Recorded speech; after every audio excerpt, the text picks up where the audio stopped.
Saudara, alhamdulillah pada malam hari ini kita sama-sama berkumpul, tidak lain dan tidak bukan di dalam rangka mengagungkan baginda Nabi besar Muhammad sallallahu alaihi wasallam. Saudara, saat ini kita berada di bulan Rajab, betul? Di bulan Rajab ada satu kejadian besar, yaitu kejadian Isra dan Mi'rajnya baginda Nabi besar Muhammad. Saudara, di balik kisah Isra Mi'raj ada banyak hikmah yang bisa dipetik. Ada banyak ibar, pelajaran, ada banyak ahkam, hukum-hukum yang bisa dipetik dari pelajaran Isra Mi'rajnya baginda Nabi besar Muhammad. Di antara sekian banyak pelajaran Isra Mi'raj Nabi, yang paling menonjol adalah pelajaran iman. Dari mana kita bisa belajar pelajaran iman, saudara? Ketika Rasulullah melakukan Isra dari Masjidil Haram ke Masjidil Aqsa, sebagaimana tertuang dalam Al-Quran, Subhanalladzi asra bi'abdihi layla minal masjidil harami ilal masjidil aqsa alladzi barakna haulahu ila akhiril ayah. Kemudian dilanjutkan dengan Mi'raj dari Masjidil Aqsa ke Sidratul Muntaha. Perjalanan yang begitu panjang ditempuh dalam tempo sesingkat-singkatnya, saudara. Saking singkatnya sampai di dalam Maulid Diba dikisahkan, thumma arudduhu minal arsh qabla an yabrudal farsh.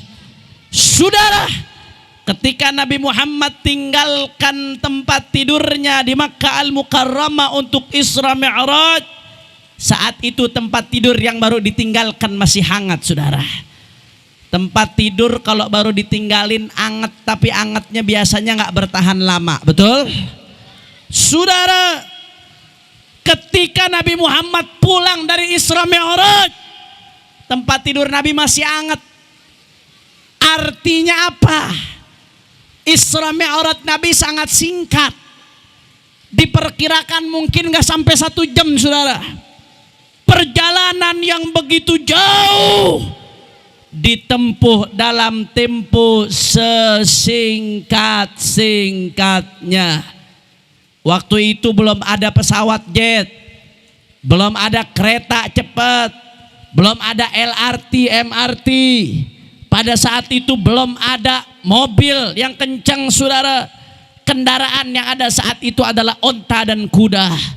Makanya ketika Nabi sampai ke Makkah Al-Mukarramah, Nabi ceritakan itu kepada orang-orang Quraisy. Orang Quraisy terbagi menjadi 2, saudara. Kelompok pertama, kelompok yang menimbang dengan akal. Menurut mereka apa yang dikatakan Nabi nggak masuk akal. Bahkan mereka tuduh Nabi nggak waras, saudara. Bahkan sebagian yang sudah beriman tapi imannya masih lemah, murtad kembali, saudara.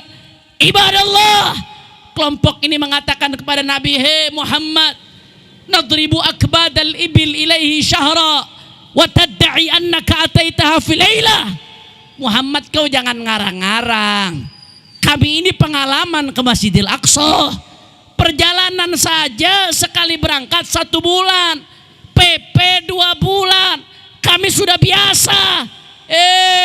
Engkau sekarang mengatakan 1 malam bisa bolak-balik. Jangan ngarang kau Muhammad. Jangan buat-buat cerita kau Muhammad. Saudara, mereka ukur apa yang dikabarkan oleh Nabi dengan akalnya, saudara. Akhirnya apa yang terjadi? Akhirnya mereka ingkar, kufur, sebagian murtad, dan celaka dunia akhirat. Na'udzubillah min. Ada kelompok kedua. Kelompok kedua ini para orang-orang yang beriman. Wa fi muqaddimatihim sayyidina Abu Bakar Siddiq. Begitu dengar dari Nabi, saudara, mereka nggak peduli. Pokoknya selama kabar itu datang dari Nabi, mau masuk akal ke, nggak masuk akal ke, mau logis ke, mau tidak logis ke, selama datang dari Nabi pasti benar, tidak mungkin salah, tidak mungkin meleset, saudara. Betul. Orang-orang kafir Quraisy pengen coba bikin Sayyidina Abu Bakar ragu. Wahai Abu Bakar, kau percaya apa yang dikatakan Muhammad? Ini gak masuk di akal, wahai Abu Bakar. Dia mengatakan sesuatu yang di luar daripada nalar manusia. Saudara, mereka ingin ragukan Sayyidina Abu Bakar Siddiq. Akan tetapi apa jawaban sang Siddiq, saudara? Kata beliau, wallahi laqad sadaq, wallahi inni la usaddiqhu ala ab'ad min dalik. Jangankan dia mengatakan itu, andai kata Nabi Muhammad mengatakan yang lebih aneh lagi, lebih ajaib lagi, lebih hebat lagi, demi Allah aku akan percaya kepada Nabi, saudara. Takbir, takbir. Saudara, kenapa kok Sayyidina Abu Bakar bisa nerima? Padahal ini tidak masuk di akal. Kenapa Sayyidina Abu Bakar bisa menelan mentah-mentah, saudara? Padahal kalau ditimbang pakai nalar enggak masuk. Saudara, karena Sayyidina Abu Bakar bersama orang-orang beriman yang ada pada saat itu, mereka mengedepankan iman di atas akalnya, saudara. Pokoknya kalau datang dari Nabi mau masuk akal nggak masuk akal, yang namanya datang dari Nabi pasti dari Allah. Yang namanya datang dari Allah pasti benar, tidak mungkin salah, saudara. Betul. Makanya mau beriman kayak mau masuk akal kayak nggak masuk akal, iman aja dulu, iman. Itu yang ditunjukkan oleh Sayyidina Abu Bakar As-Siddiq, saudara. Akhirnya apa yang terjadi?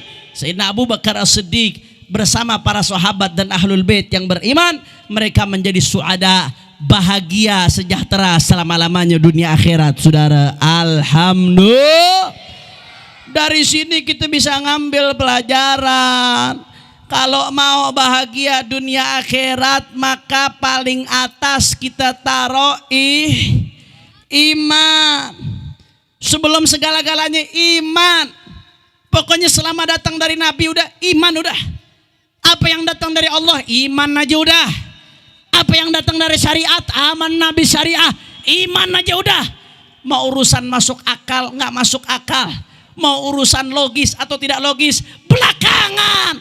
Kenapa demikian? Syariat pada hakikatnya nggak akan bertentangan dengan akal, saudara.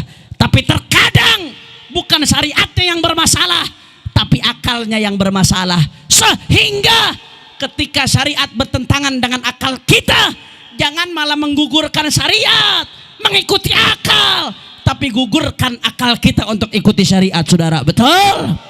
Ibarat kalau kita pakai sepatu kekecilan yang kita panjangin sepatunya atau kakinya, saudara? Hah? Sepatunya. Atau kalau sepatu kegedean, kakinya kecil, saudara. Salah. Sepatu kekecilan yang dipanjangin sepatu apa kakinya yang dipotong? Hah? Ganti sepatunya. Akal kita kalau nggak bisa nerima syariat, bukan syariatnya yang bermasalah, tapi akal kita yang belum nyampe, otak kita yang belum masuk. Syariat kagak mungkin salah, Allah nggak mungkin salah, Nabi yang paling nggak mungkin salah, saudara. Makanya dari pelajaran Isra Mi'raj kita bisa ngambil pelajaran. Ibadallah, kalau mau bahagia maka terimalah apa yang datang dari Allah dan Rasulnya dengan iman, saudara. Kalau iman sudah mantap, silahkan akal bertanya. Islam tidak mengkebiri akal. Tafadhal, akal diperintahkan untuk berpikir, tapi iman dulu mantepin, saudara. Kalau iman sudah mantap, silahkan akal bertanya. Kalau akal bertanya, maka akan dijawab dengan ilmu. Kira-kira sampai sini jelas atau tidak? Kurang kompak, jelas atau tidak? Jelas atau tidak? Kalau begitu, kalau sesuatu datang dari Allah dan Rasulnya diterima dengan apa? Iman. Kurang kompak, diterima dengan apa? Kurang kencang, diterima dengan apa? Kalau sesuatu datang dari Allah dan Rasulnya diterima dengan apa? Kalau iman sudah mantap, akal mau bertanya boleh atau tidak? Kalau akal bertanya maka akan dijawab dengan Alhamdulillah.